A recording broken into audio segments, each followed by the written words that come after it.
The National Women's Shutdown is happening at the moment, and many people are wearing black and purple to show solidarity for women and also to show awareness to stop GBV, gender-based violence.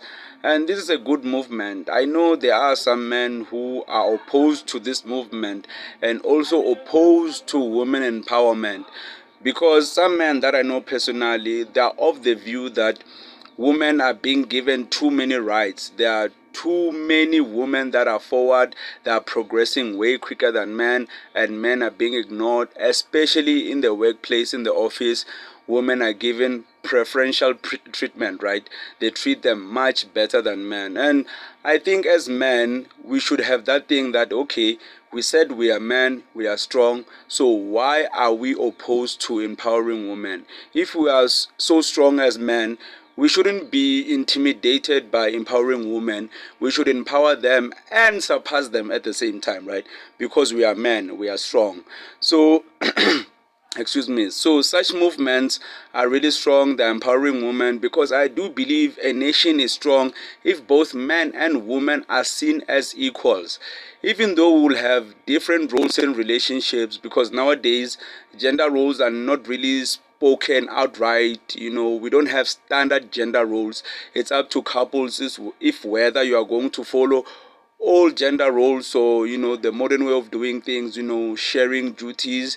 Even if there is a kid or a child or a newborn, the mother is not expected to 100% take care of that child. Even the father can pitch in. So such movements make sure that women are taken care of. And that's the thing.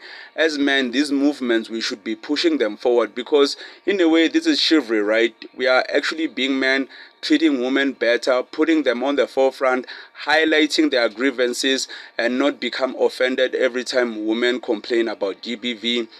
Every time there's a violent act against a woman from a man, we kind of have excuses as men. With the two ladies in Mamelodi who drank the money of this guy, like 10,000 rands, and that guy murdered those two ladies, and people justified it, saying that they drank the guy's money, so they kind of deserved it in a way. So such excuses need to stop. We need to support women. We are men. We shouldn't be intimidated by pushing women forward. Make sure that they are on the forefront, and they are pushing. Women are really pushing forward, because many households are solid because women are actually stepping forward. They are not going out looking for men. They're just doing that thing. They're not seeking out for men to be married, to be wives and all of that. They can hold their own, and that's what we want as a nation. Strong, independent